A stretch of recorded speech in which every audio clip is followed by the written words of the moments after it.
Muy buenas tardes. Hoy día vamos a empezar con la unidad número 5, que es la familia Streptococcaceae. Pertenece a esta familia el género Streptococcus. O sea, para ubicarnos dónde estamos dentro de la clasificación bacteriana, tenemos que las bacterias, de acuerdo a la tinción de Gram, se dividen en dos grandes géneros, que son los Gram positivos, que se tiñen de color azul violeta, y los Gram negativos de color rojo. Dentro de cada uno de estos grupos de la tinción de Gram, de acuerdo a su morfología, podemos distinguir a los cocos y a los bacilos. Los cocos redonditos y los bacilos alargados. Por lo tanto, dentro de los cocos tenemos cocos Gram positivos y cocos Gram negativos. Igualmente, dentro de los bacilos hay bacilos Gram positivos y bacilos Gram negativos.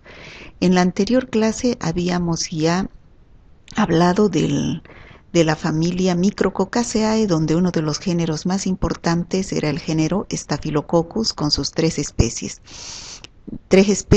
de importancia médica: el Staphylococcus aureus, el Epidermidis y el Saprophyticus. Hoy vamos a hablar de otro género que pertenece a la familia Streptococcaceae, que es el género Streptococcus, donde vamos a hablar de 5 especies importantes: el Streptococcus pyogenes, Streptococcus agalactiae, Streptococcus viridans y Streptococcus pneumoniae, y los enterococos. Bueno, hablando de la taxonomía, esta familia Streptococcaceae comprende los siguientes géneros: el género Streptococcus, el género Enterococcus y el género Lactococcus. Nos vamos a referir específicamente al género Streptococcus y terminando en el género Enterococcus. Como podemos ver aquí en la figura, el género Streptococcus se caracteriza porque se presentan en forma de cocos Gram positivos agrupados en forma de cadenas. Por lo tanto, se puede decir que este género Streptococcus viene del griego strepto, que quiere decir cadena, y cocos de forma redonda, ¿no?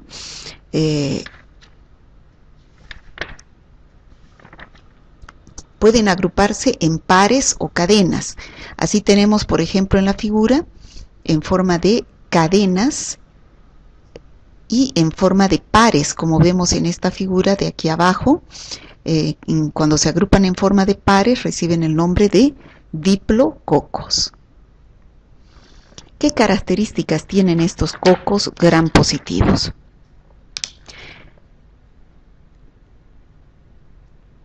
Que no tienen flagelos, es decir, son inmóviles, no tienen ese elemento de locomoción.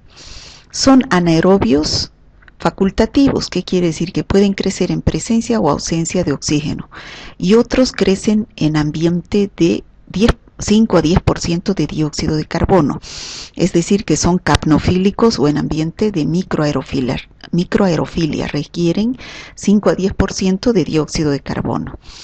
Sus exigencias nutricionales son complejas. ¿Qué quiere decir? Que no crecen en cualquier medio de cultivo, sino en un medio rico, y su aislamiento requiere de medios que estén enriquecidos con sangre. La sangre tiene nutrientes para el crecimiento de la bacteria. No fermentan los carbohidratos, produciendo ácido láctico, y son catalasa negativos, es decir, que no producen la enzima catalasa, y algunos de estos son flora normal de los seres humanos, encontrándose sobre todo en vías aéreas superiores, como vamos a detallar a continuación.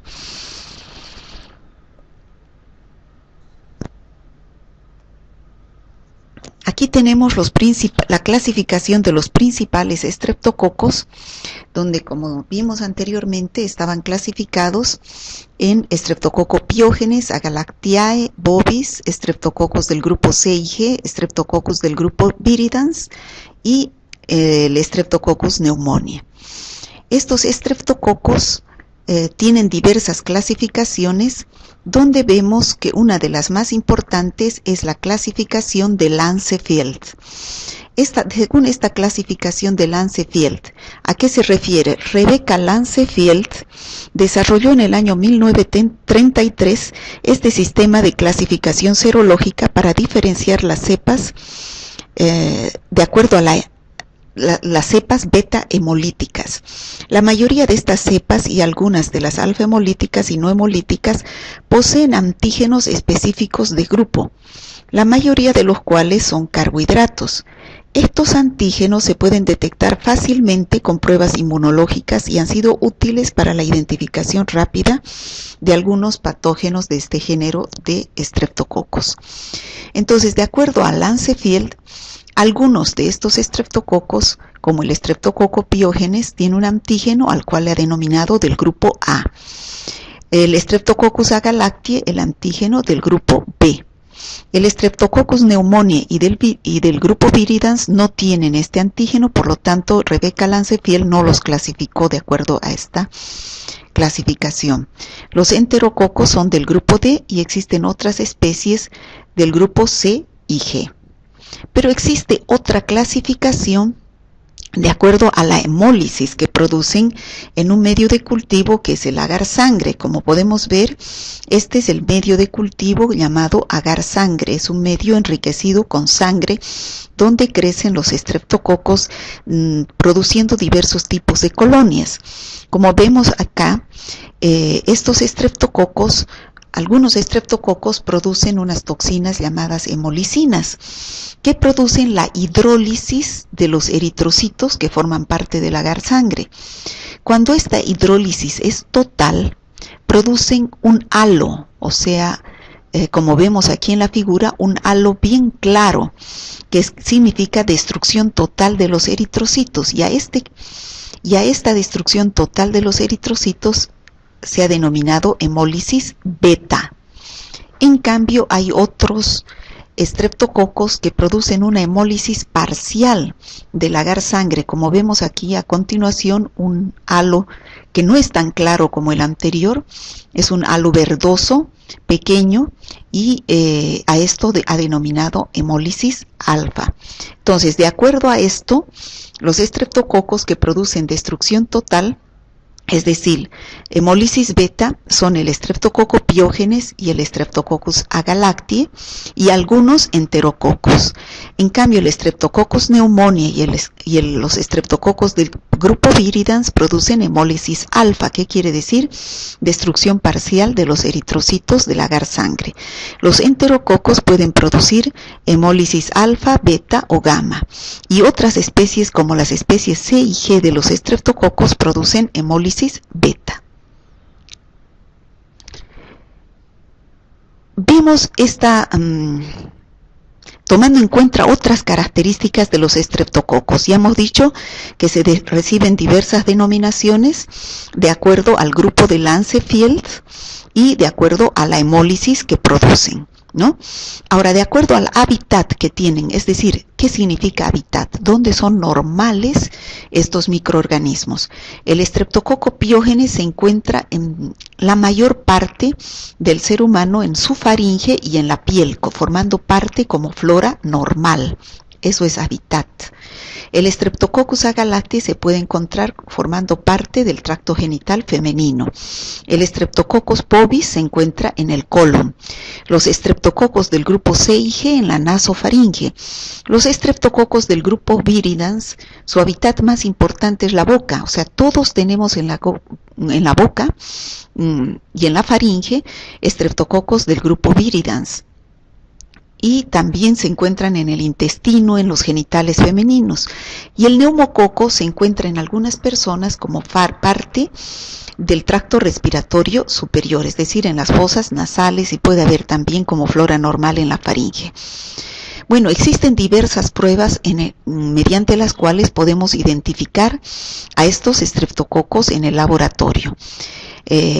Por ejemplo, el Streptococcus piógenes es sensible a la bacitracina, el agalactiae mediante la prueba de Camp que da positivo, el Streptococcus bovis, el Streptococos del grupo C y G que son resistentes a la bacitracina, los Streptococos del grupo viridans resistentes a la optoquina, el neumococo que es sensible a la optoquina, y así.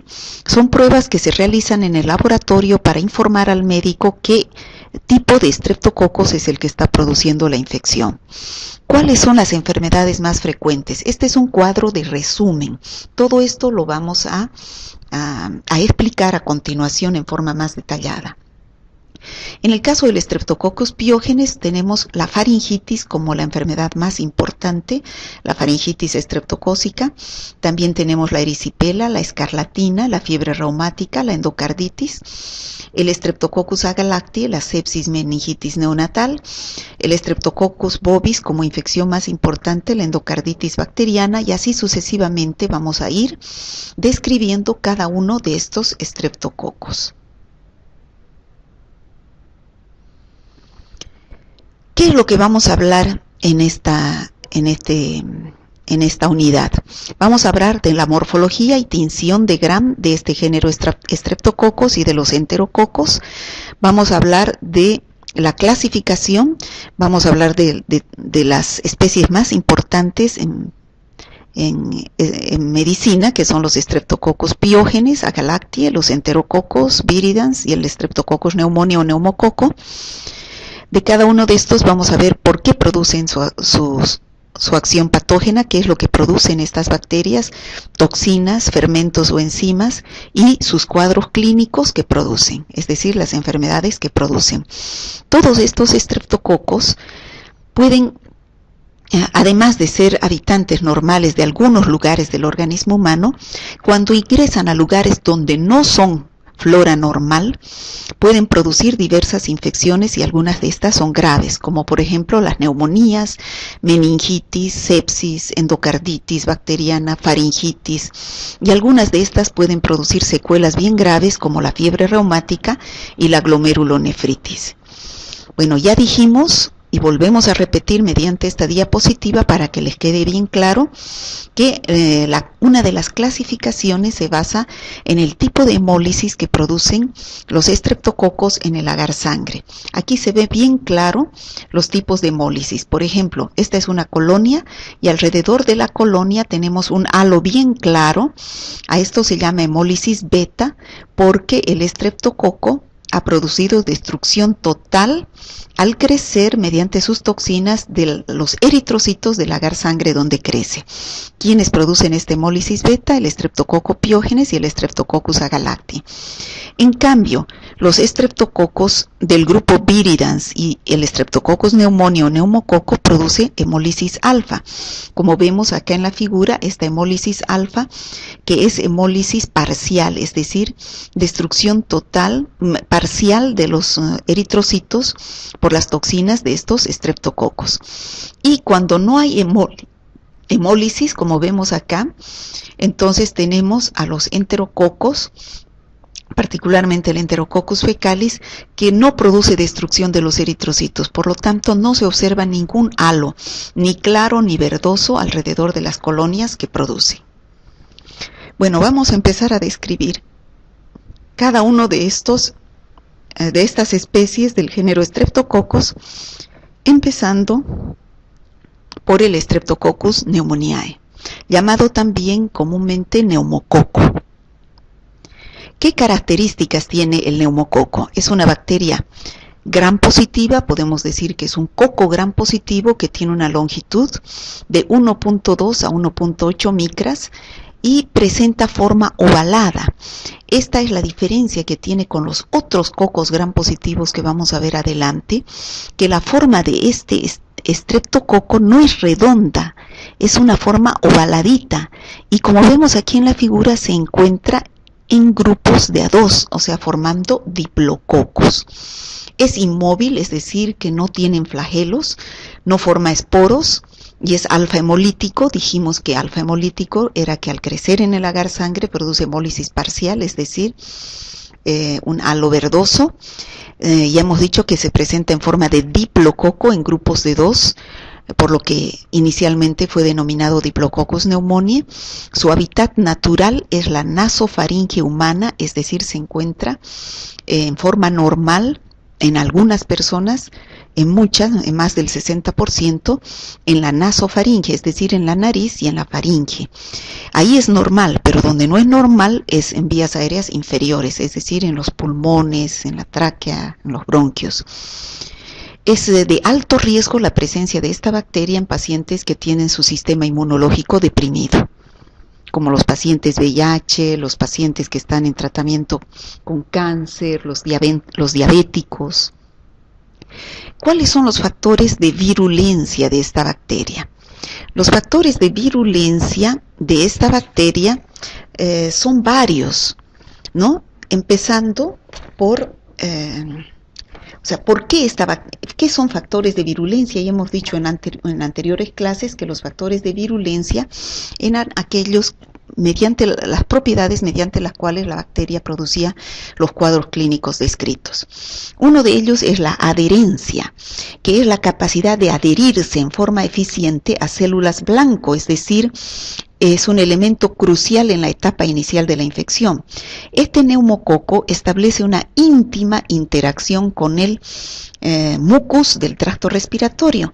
A través de las adhesinas se adhiere a la superficie de las células epiteliales del epitelio respiratorio y posteriormente, una vez que está bien adherido, es capaz de ingresar adentro, es capaz de invadir. Como resultado de esta interacción se produce un daño en la actividad de los cilios del epitelio respiratorio. Otro factor de virulencia importante es la cápsula de polisacáridos que tiene. Esta es una bacteria que, como vemos acá vemos que tiene una cápsula, o sea, es un diplococo gram positivo que tiene una cápsula alrededor de la bacteria.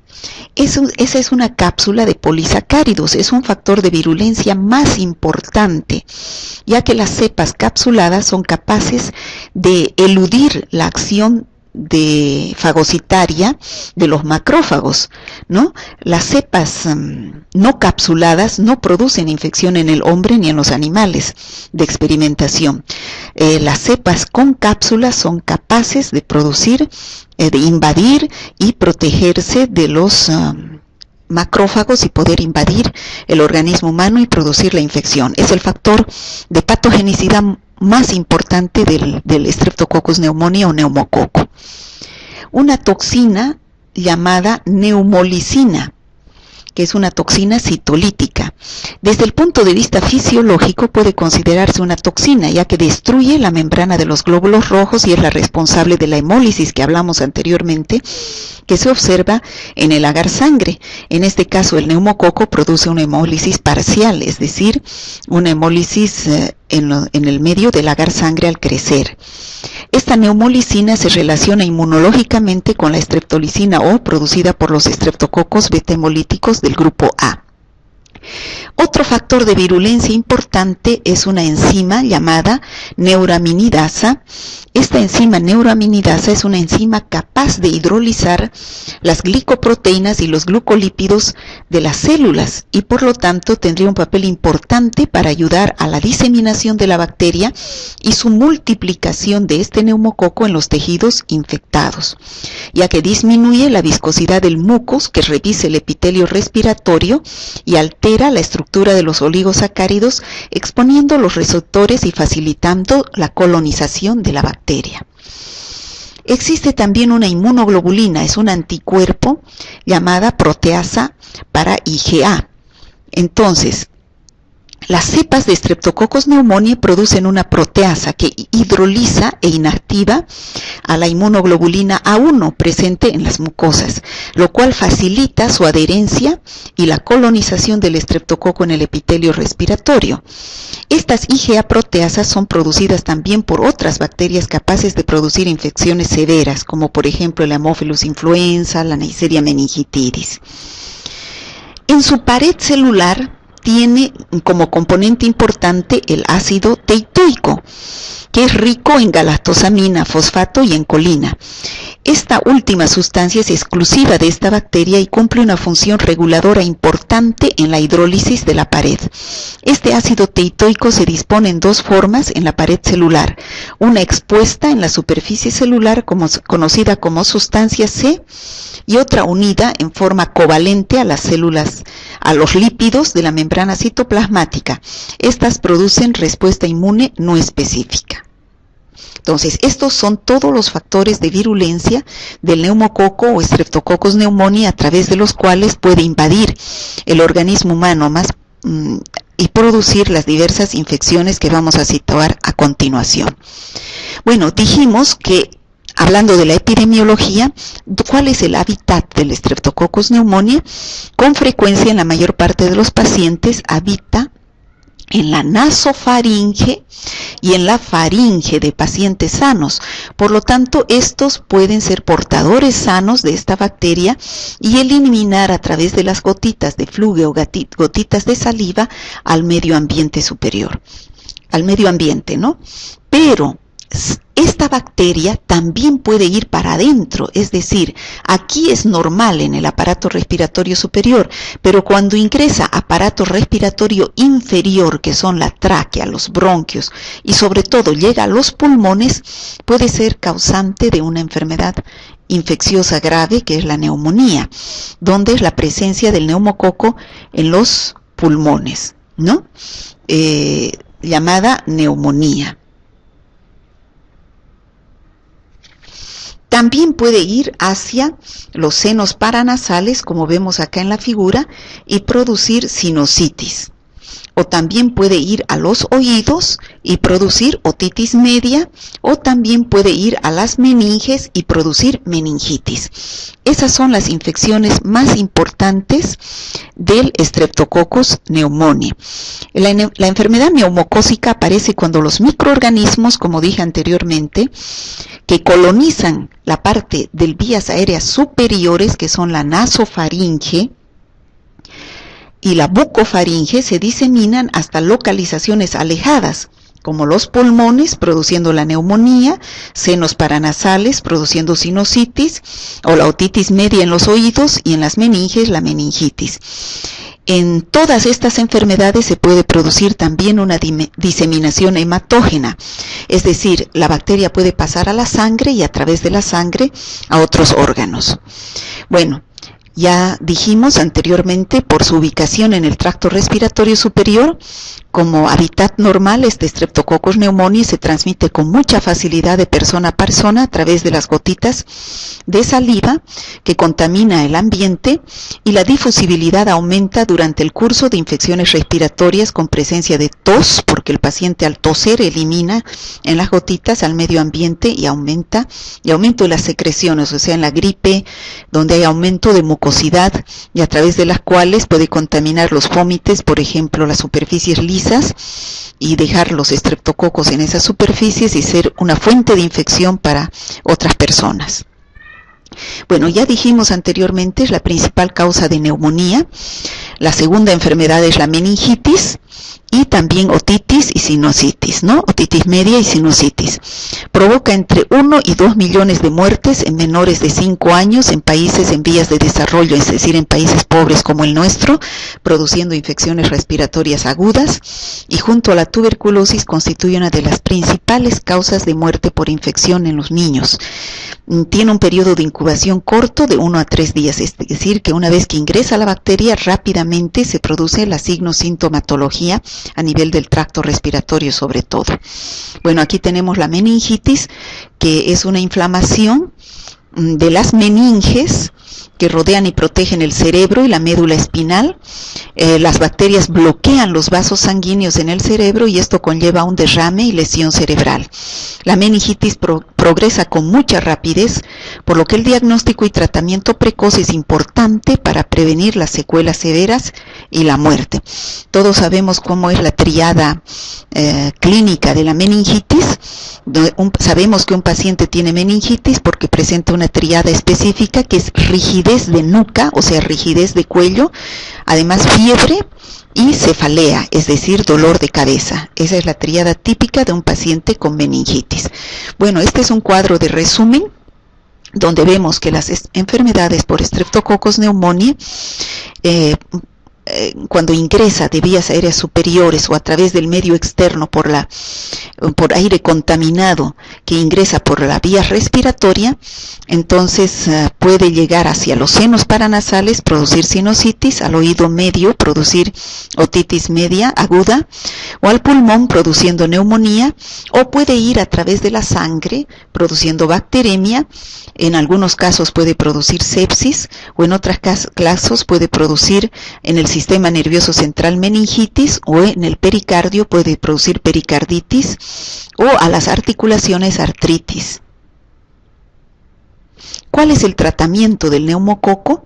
Bueno, anteriormente el tratamiento era con penicilina, pero actualmente existe una resistencia ya mayor al 30% de Streptococcus a la penicilina, y siendo los antibióticos de elección la eritromicina, o sea, los macrólidos como eritromicina, roxitromicina, acitromicina, o también pueden ser cefalosporinas de tercera generación, como la cefotaxima, la ceftriaxona, o también pueden ser otros antibióticos de otras familias como la rifampicina o la vancomicina.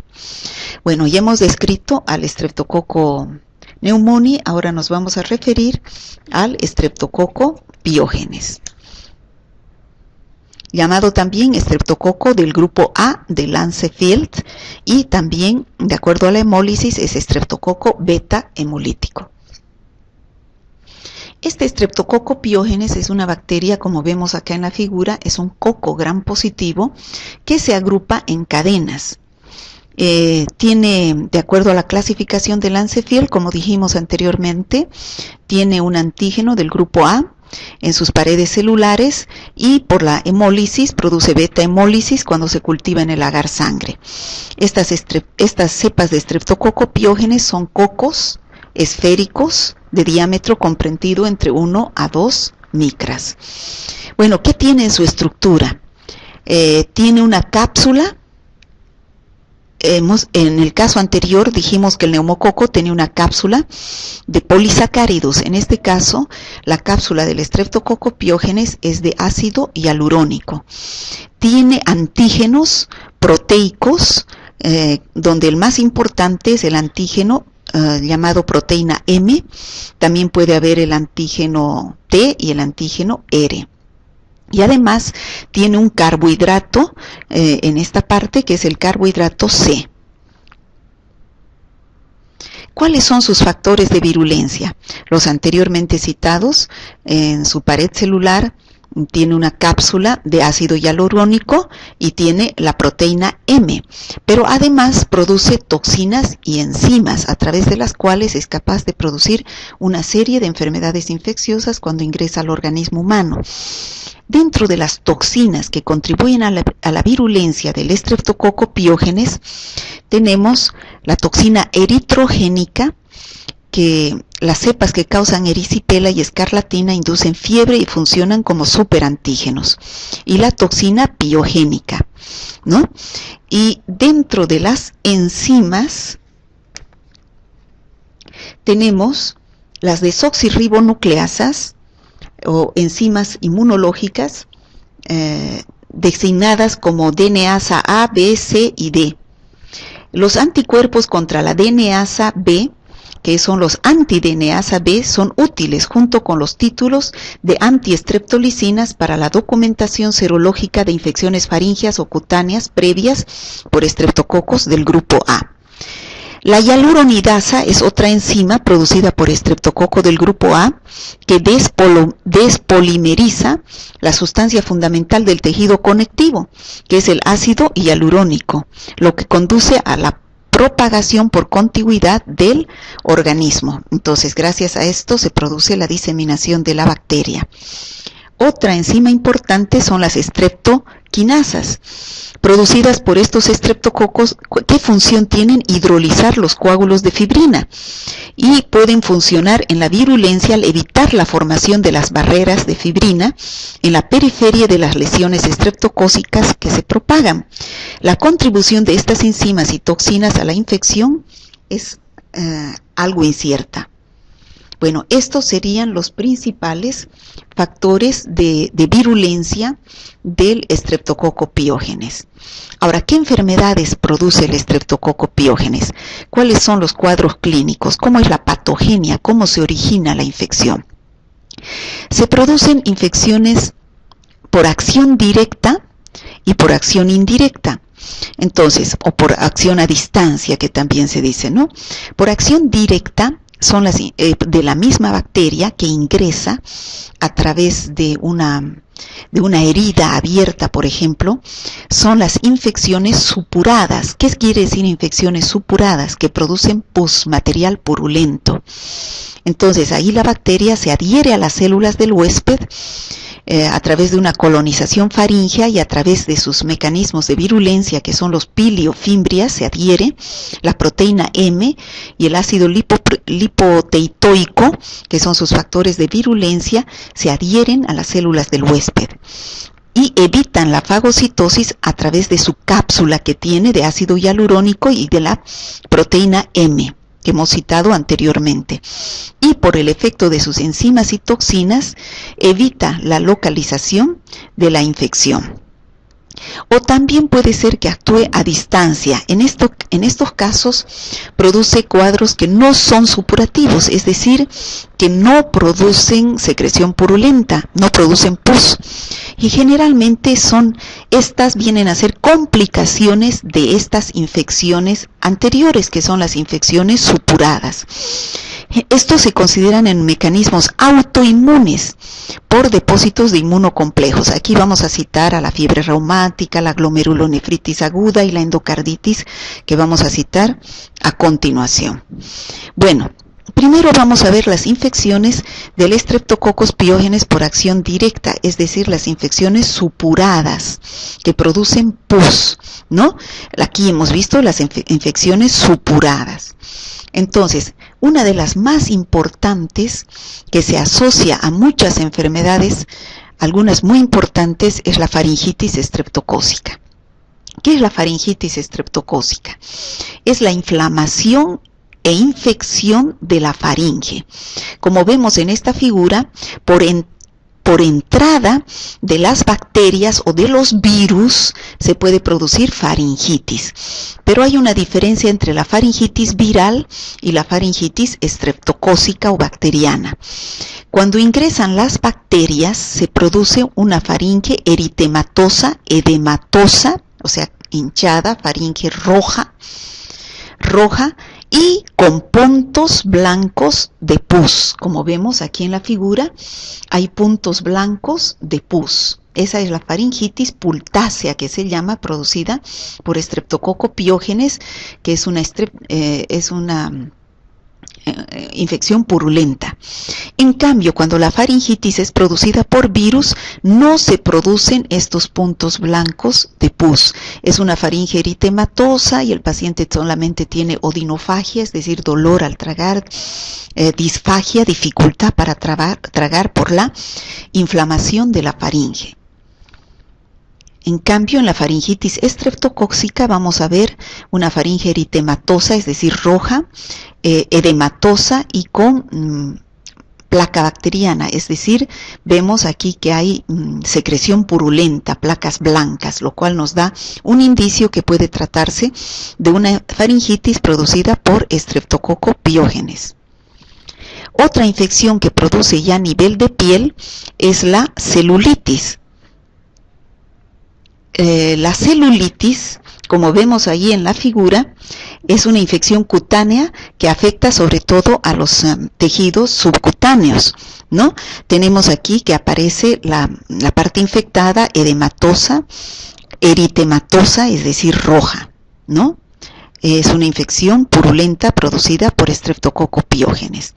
Luego tenemos acá la escarlatina o fiebre escarlata. La escarlatina, como vemos acá en la figura, es un exantema. ¿Qué quiere decir? Como granitos que aparecen a nivel de la piel, eritematoso, quiere decir rojo, difuso, que se difunde en la piel del organismo humano, que comienza en el tórax y se puede extender posteriormente a las extremidades. Como vemos aquí en la figura, ¿no? Esta puede presentar como complicación puede presentarse como una complicación de faringitis estreptocócica. Un paciente con faringitis estreptocócica se puede complicar con la escarlatina. Este cuadro es debido a la toxina eritrogénica que produce el Streptococcus pyogenes. Luego tenemos acá la erisipela. Como vemos acá en la figura, la erisipela es una infección cutánea también, localizada con dolor, inflamación y síntomas sistémicos, es decir, el paciente presenta fiebre, puede presentar también adenopatías, es decir, inflamación de los ganglios. Pero vemos acá que aparece una zona roja, es decir, eritematosa, inflamada, es decir, edematosa, y si tocamos es caliente, ¿no? Entonces puede presentarse a nivel de la cara, a nivel de las piernas. Entonces la puerta de entrada es una herida. Otras infecciones que puede producir el Streptococcus pyogenes es la fascitis necrosante. La fascitis necrosante, como vemos acá en la figura, es una infección profunda de la piel que provoca la destrucción de capas musculares y del tejido adiposo. Otra infección importante es el síndrome del shock tóxico, que es una infección multiorgánica que la mayor parte de los pacientes presentan bacteremia e indicios de fascitis. Luego tenemos las infecciones que no son supurativas. Pero antes de pasar a las infecciones que son supurativas, también podemos ver que el Streptococcus pyogenes produce otras infecciones que son comunes al Staphylococcus aureus que vimos en la anterior clase.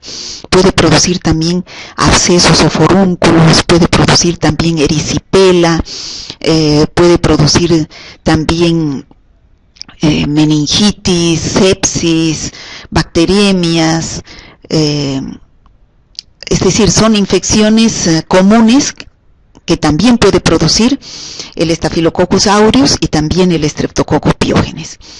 Ahora, dentro de las infecciones que no producen pus producidas por el Streptococcus pyogenes, llamadas no supurativas, resulta que en las faringitis que no han sido tratadas con penicilina, que es el antibiótico de elección en las faringitis, cuando vemos que el laboratorio nos reporta Streptococcus pyogenes o Streptococcus grupo A del Lancefiel beta hemolítico, entonces el tratamiento debe ser con penicilina, que es el antibiótico de elección.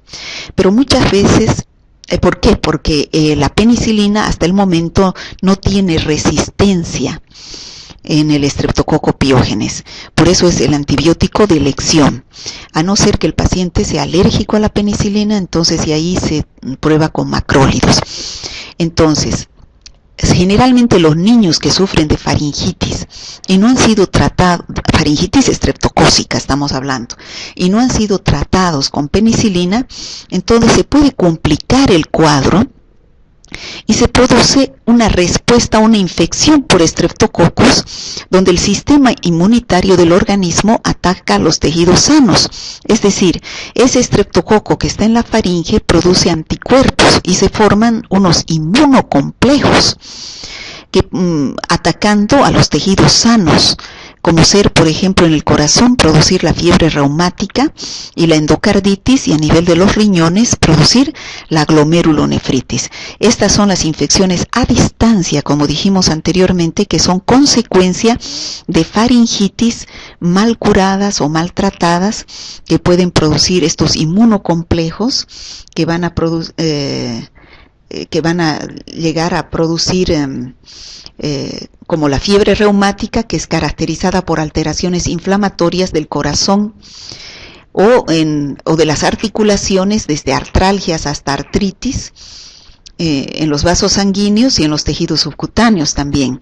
O también puede ser la glomerulonefritis aguda, que es una inflamación aguda de los glomérulos renales que produce edema, hipertensión, edema que es decir hinchazón, hipertensión, subida de la presión arterial, hematuria, es decir el paciente orina con sangre, y proteinuria, que también las proteínas en orina se encuentran aumentadas. Entonces aquí tenemos más claramente que dice que la glomerulonefritis consecuencia a una faringitis estreptocócica es una enfermedad renal con compromiso de los glomérulos, secundaria a una infección bacteriana por estreptococo beta hemolítico del grupo A, que es el estreptococo piógenes, y se caracteriza porque el paciente orina con sangre, a eso se llama hematuria, presenta hipertensión arterial, aumento de la presión, proteinuria, orina con proteínas aumentadas, y además presenta piernas hinchadas, o sea, edema, y oliguria, orina poco, hay retención de líquido. Algunos autores indican que un 50% de estos casos son asintomáticos, es decir, que no presentan signos ni síntomas. Bueno, en estas enfermedades postestreptocócicas que no son supurativas, que hablamos que es la fiebre reumática, glomerulonefritis, endocarditis, no se encuentran presentes los microorganismos, es decir, que no podemos aislar al microorganismo de ninguna muestra biológica, porque no presenta ni siquiera reacción inflamatoria. Son procesos autoinmunes, como dijimos anteriormente, por reacción cruzada entre los anticuerpos que produce la bacteria que está dentro, dijimos en la faringe, dirigidos a los estreptococos, que se unen a las células del riñón, produciendo glomerulonefritis, o del miocardio, produciendo endocarditis, a través de los inmunocomplejos que se forman en estos órganos. Es una enfermedad, son enfermedades autoinmunes. La glomerulonefritis aguda ocurre frecuentemente tras una infección de la piel, también puede ser consecuencia de una escarlatina, ¿no? Y la fiebre reumática es más frecuente tras una infección respiratoria, es decir, una faringitis postestreptocócica. Bueno, ya vimos Streptococcus pneumoniae, Streptococcus piógenes. Ahora vamos a ver a otro Streptococcus, que es el Streptococcus agalactiae, que es el único estreptococo que tiene el antígeno del grupo B de Lancefield. Este microorganismo se describió por primera vez en un caso de septicemia puerperal, es decir, de sepsis puerperal, de sepsis de una paciente después del parto. Aunque se trata de una entidad poco frecuente hoy en día, Streptococcus agalactiae se conoce en mayor medida por suponer una destacada causa de sepsis, neumonía y meningitis en los recién nacidos, ¿no? ¿Qué características importantes tiene? Es un coco gram positivo, que es catalasa negativo, no produce la enzima catalasa, es oxidasa negativo y es anaerobio facultativo. Pertenece al grupo B de Lancefield. Como dijimos anteriormente, tiene el antígeno B que descubrió Rebecca Lancefield en esta bacteria, es la única bacteria que presenta este antígeno, el agalactiae. Es beta hemolítico, es decir, que de acuerdo a la clasificación hemolítica produce destrucción total de los glóbulos rojos al crecer en el agar sangre, por lo cual se observa un halo claro alrededor de la colonia en el agar sangre, y constituye flora normal del tracto genitourinario de humanos y de algunos mamíferos, o sea, animales. Esta es una bacteria que se presenta como coco gram positivo, que puede presentarse solo o aislados en diplococos o en cadenas también. ¿Qué enfermedades produce? Ya dijimos, dentro de las enfermedades más importantes tenemos la meningitis en los neonatos, en los recién nacidos. Como dijimos que algunas mujeres tienen flora normal, como vemos acá en el mouse, es flora normal del tracto genitourinario de algunas mujeres.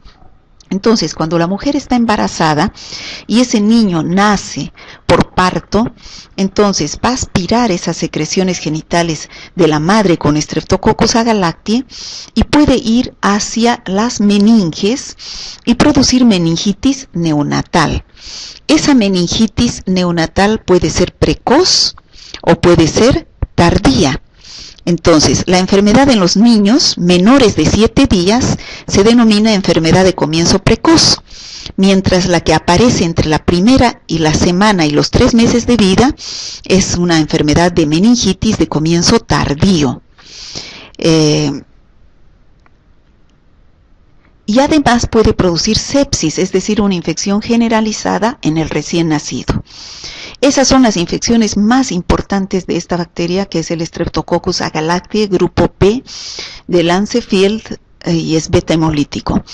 También puede producir en menor proporción infecciones en las embarazadas, como por ejemplo amnionitis, que es infección del líquido amniótico, que es donde se encuentra el embrión, el aparato geniturinario, o endometritis del endometrio, que es el útero, o infección de heridas, ¿no? En estas embarazadas. En el hombre y en las mujeres que no están embarazadas pueden producir con mucho menos frecuencias infecciones en la piel y de tejidos blandos, o también infecciones urinarias, o puede producir neumonías. Pero en pacientes es con mucha menos frecuencia, y estos pacientes deben tener factores predisponentes, como por ejemplo diabetes, hepatopatías, nefropatías, o pacientes con cáncer, o pacientes VIH positivos.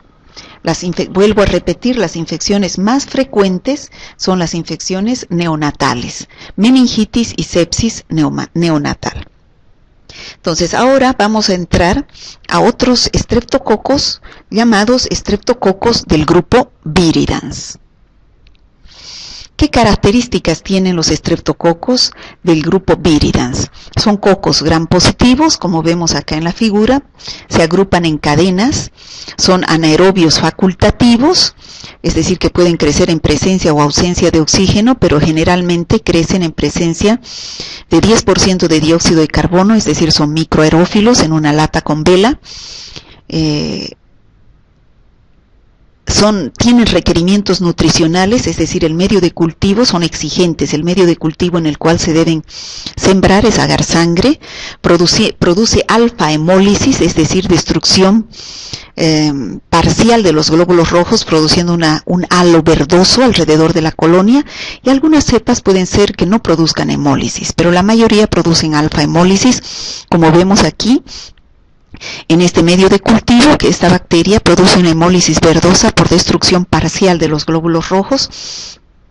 Y esta es una parte importante, que estas bacterias son flora normal en todas las personas de vías respiratorias altas. Todos nosotros tenemos en la boca Streptococcus viridans, del grupo viridans, y también se encuentran en el aparato urogenital, pero tenemos como flora normal. Se dice que en la boca, en la placa dental, se encuentra un 28%, en las encías se encuentra en un 29%, en la lengua sobre todo en un 45% y en la saliva en un 46%. Entonces es ahí donde se encuentran estas bacterias como flora normal. Bueno, existen, por eso se llama estreptococos del grupo viridans, porque existe en este grupo varias especies, de los cuales las más importantes son el Streptococcus mutans, el Streptococcus mitis, el Streptococcus anginosus, el Streptococcus salivarius. ¿Qué enfermedades producen? Bueno, una de las enfermedades más importantes que producen los Streptococcus viridans es que causan el 30 al 40% de los casos de endocarditis bacteriana subaguda, lo que conduce a su aislamiento de múltiples conjuntos de los hemocultivos, es decir, que al producir endocarditis bacteriana subaguda, la muestra que nosotros necesitamos para hacer su análisis es la sangre, es decir, los hemocultivos. Sobre todo se encuentra produciendo esta infección en pacientes con válvulas, ¿no?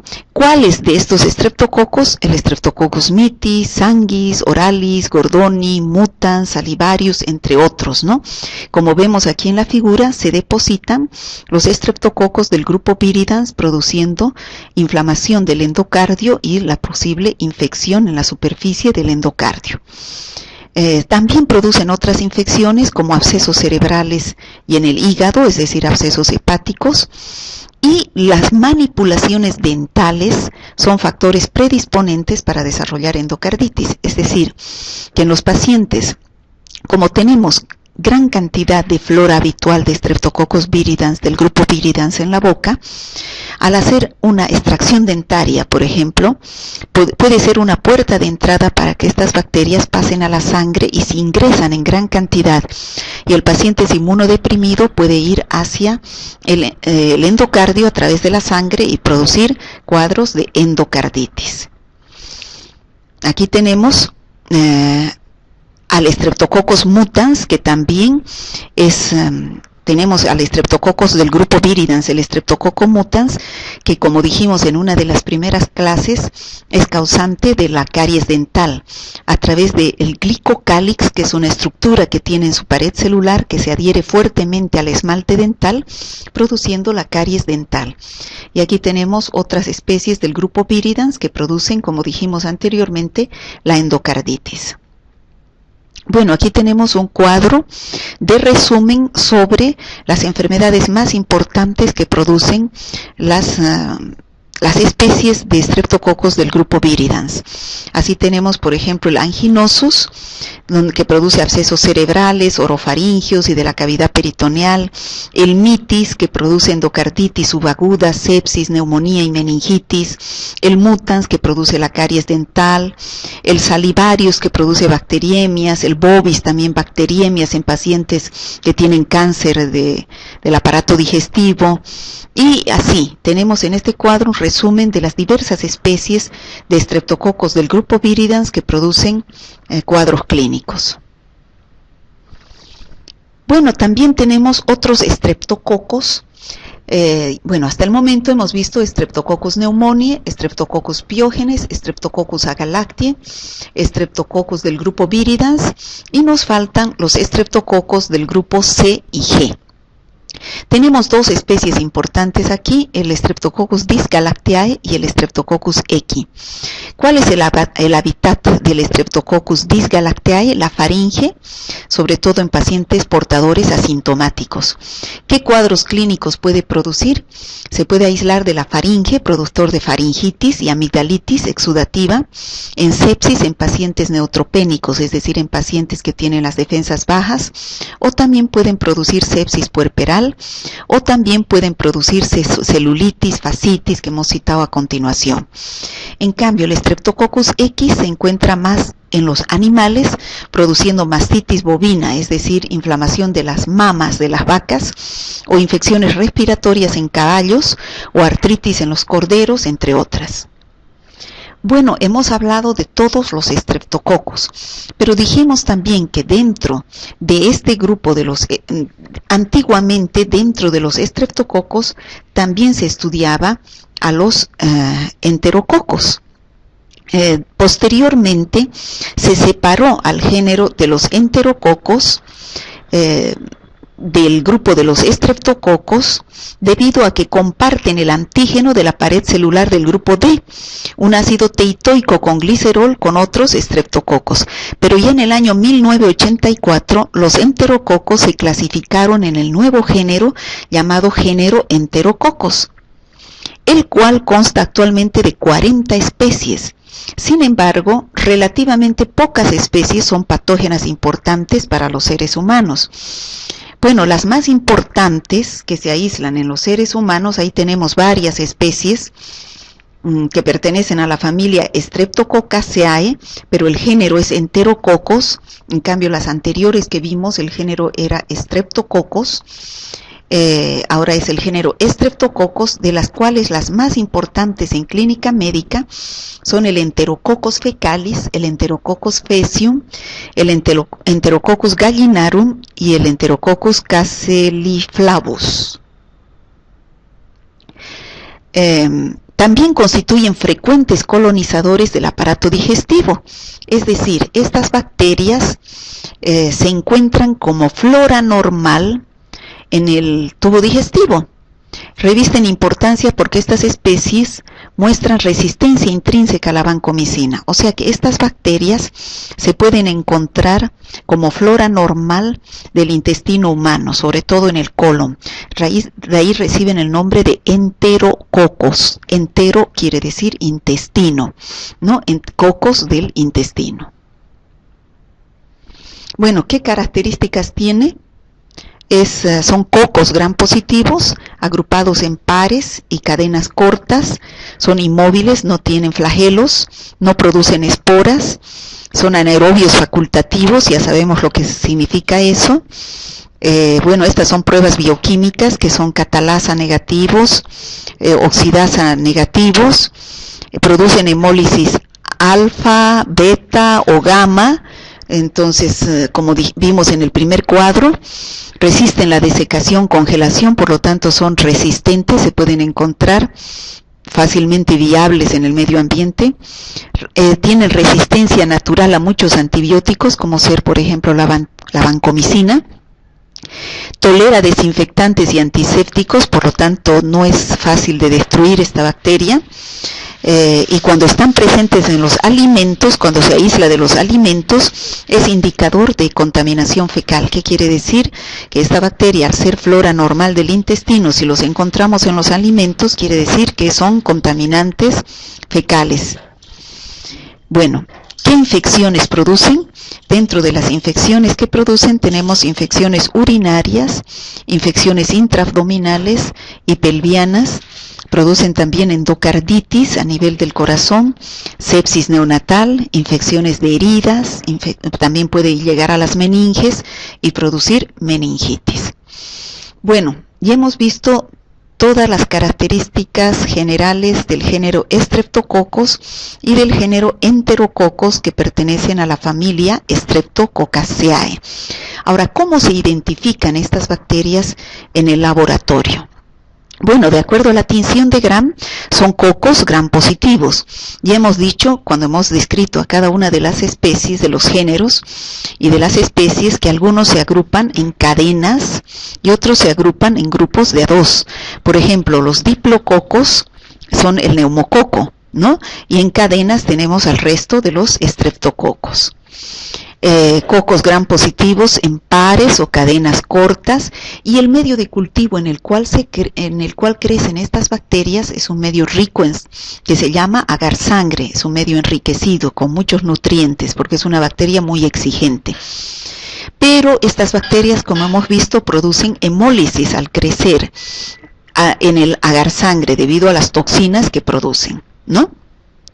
Una prueba muy importante que se realiza en el laboratorio para diferenciar a los estafilococos de los estreptococos, como vimos en la anterior clase, al ver estafilococos, es la prueba de la catalasa.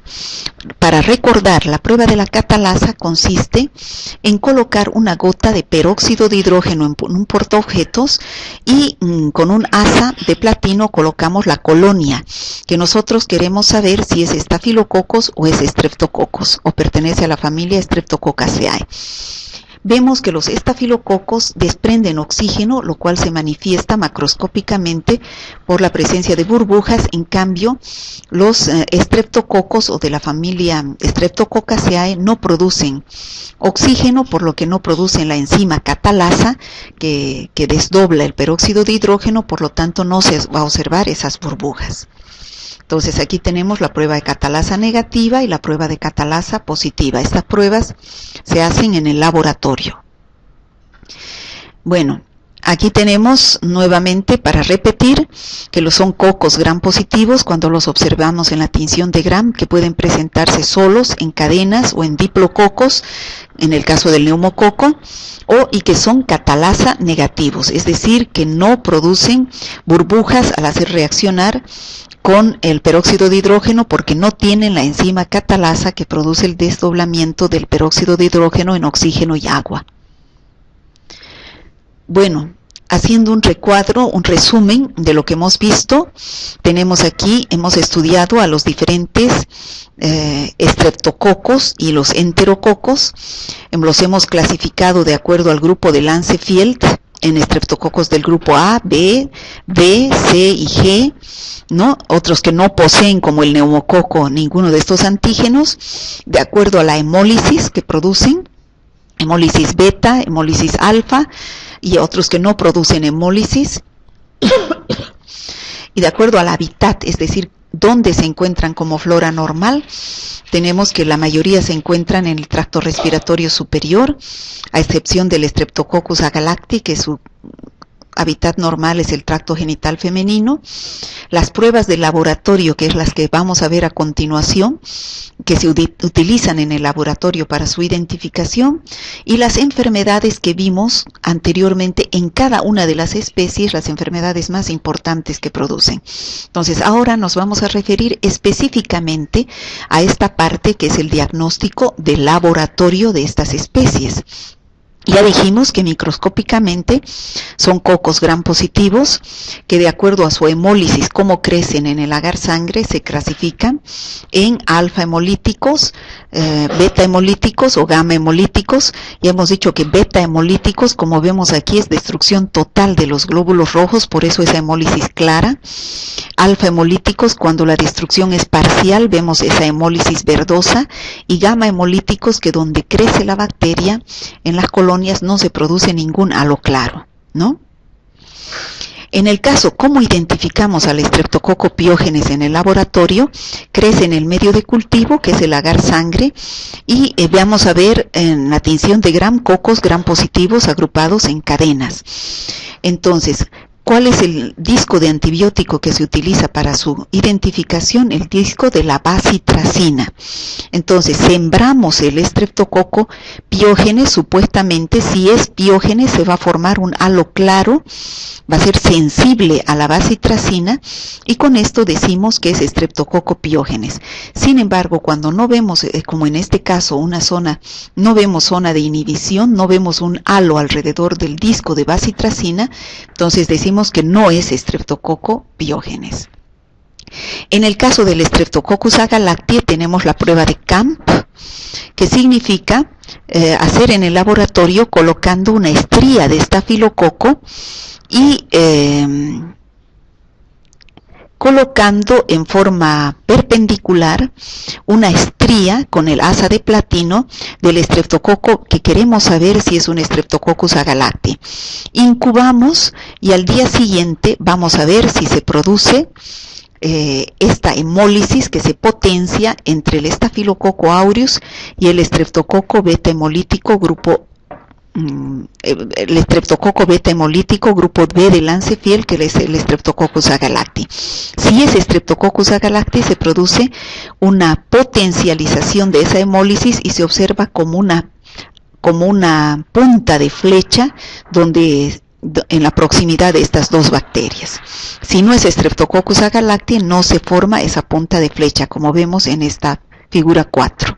Y en la figura 1 y en la figura 2 también vemos que no es Streptococcus agalacti. En el caso de Streptococcus alfa hemolíticos, como el Streptococcus pneumoniae y Streptococcus viridans, hemos visto que en el agar sangre producen alfa hemólisis, es decir, como vemos aquí en la figura, una hemólisis verdosa alrededor de la colonia, y en la tinción de gram vemos que son diplococos gram positivos que tienen cápsula. El disco que se utiliza para su identificación es la optoquina, que este disco es sensible en el caso de que sea Streptococcus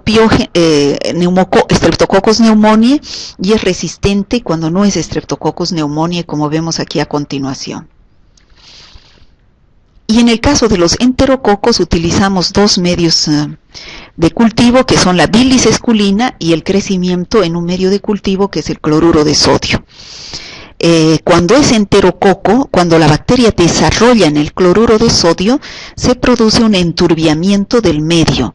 En cambio, cuando no crece en el cloruro de sodio, el estreptococo, o enterococo, perdón, se produce, es un caldo claro, no hay turbidez.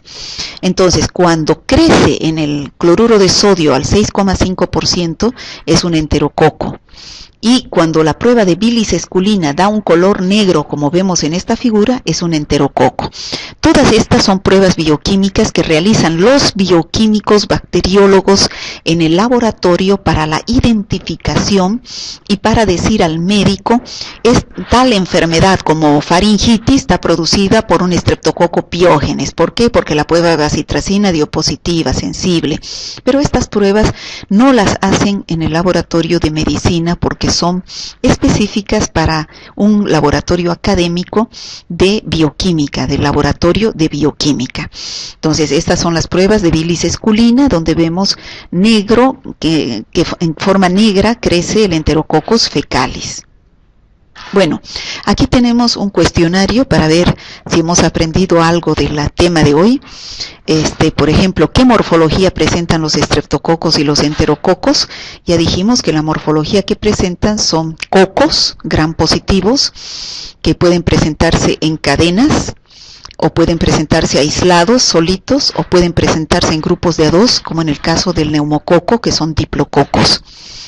De acuerdo a sus propiedades hemolíticas, ¿cuántas especies hay? Ya dijimos que de acuerdo a la hemólisis se clasifican en alfa, beta y gamma hemolíticos.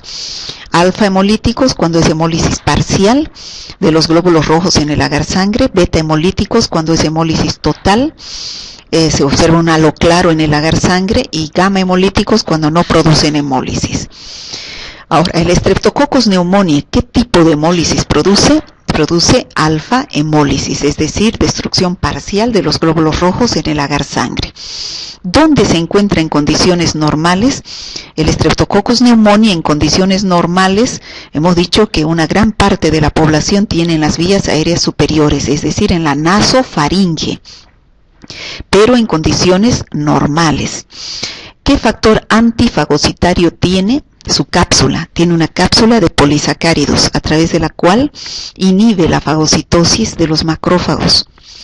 ¿Qué enfermedades produce? Hemos visto que produce una serie de enfermedades, de las cuales las más importantes son la neumonía, de ahí viene su nombre, neumonía lobar, ¿no?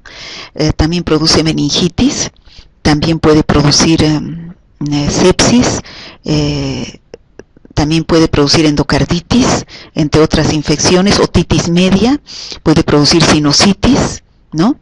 ¿Qué otros factores de virulencia tiene? Hemos visto una serie de enzimas, ¿no?, que produce el Streptococcus pneumoniae, una serie de enzimas y toxinas que produce este Streptococcus piógenes, a los cuales debe su factor de virulencia, la adherencia, una cápsula de polisacáridos, una toxina que es la neumolicina, una enzima que es la neuraminidasa, la proteasa para IgA, y en su pared bacteriana los ácidos teitoicos, que son factores de virulencia que tiene el neumococo.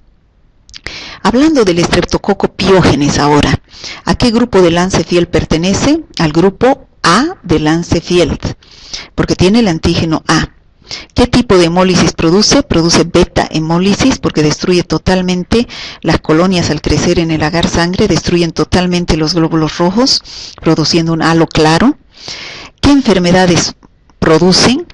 Bueno, producen una serie de enfermedades, ya sea por acción directa o por acción indirecta, es decir, que son las no purulentas. Dentro de las infecciones purulentas que producen pus, tenemos la más importante, la faringitis estreptocócica, que es con puntos blancos de pus, que puede ser la puerta de entrada para otras infecciones más importantes, que son las no purulentas, que son la glomerulonefritis, la fiebre reumática, la endocarditis. A nivel de la piel tenemos que se producen los abscesos, impétigo, producen las piodermitis, ¿no?, infecciones muy parecidas a las que produce el Staphylococcus aureus, pero dentro de las más importantes y que son específicas que produce el Streptococcus piógenes tenemos a la erisipela y a la escarlatina, ¿no? ¿Cuáles son las infecciones que se producen como consecuencia de una faringitis no tratada o maltratada? Tenemos que como que ante una faringitis estreptocócica el tratamiento de elección es la penicilina, pero en el caso de que no se cumpla el ciclo de la penicilina o no se haga el tratamiento específico, esta bacteria puede producir anticuerpos contra el estreptococo que atacan a células del propio organismo, produciendo enfermedades autoinmunes, como ser, por ejemplo, la endocarditis, la glomerulonefritis aguda y la fiebre reumática, ¿no? ¿Qué exotoxina produce la escarlatina? Bueno, la escarlatina es producida por una toxina producida por el Streptococcus pyogenes, que es la toxina eritrogénica.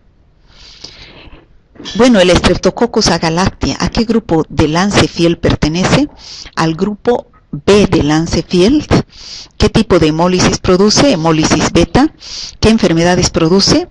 Bueno, las enfermedades más importantes hemos dicho que es en los neonatos, donde produce meningitis neonatal, que puede ser de comienzo precoz o tardío, y también tenemos la sepsis neonatal, ¿no? En madres que están colonizadas por Streptococcus agalactis, que nacen por parto y al pasar pueden producir la contaminación de los bebés. También producen infecciones en las embarazadas y en pacientes que no están embarazadas y en los varones, ¿no? Que son otro tipo de infecciones. Streptococcus viridans, ¿qué tipo de hemólisis produce? Alfa hemólisis. ¿Cuál es su hábitat? Ya dijimos, la boca. Se encuentran en gran cantidad en la boca junto a las neiserias, ¿no? Y sobre todo en la lengua, en las encías, sin producir ninguna enfermedad infecciosa, siendo flora normal.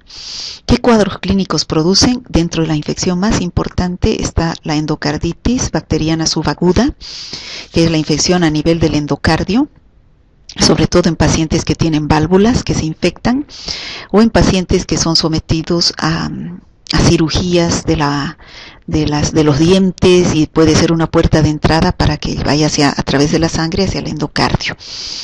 ¿Cuáles son los grupos que integran el grupo viridans? Bueno, existen varios grupos, varios estreptococos que integran el grupo viridans, de los cuales los más importantes son el anginosus, mitis, mutans, salivarius, bovis, suis y otros, ¿no? Indique algunas especies de estos grupos. Bueno, ya los dijimos. ¿Cuál es la especie que produce la caries dental? Es el Streptococcus mutans, a través del glicocálix que se adhiere al esmalte dental. ¿Y cuál es la infección más importante del Streptococcus viridans? Ya dijimos que es la endocarditis bacteriana subaguda.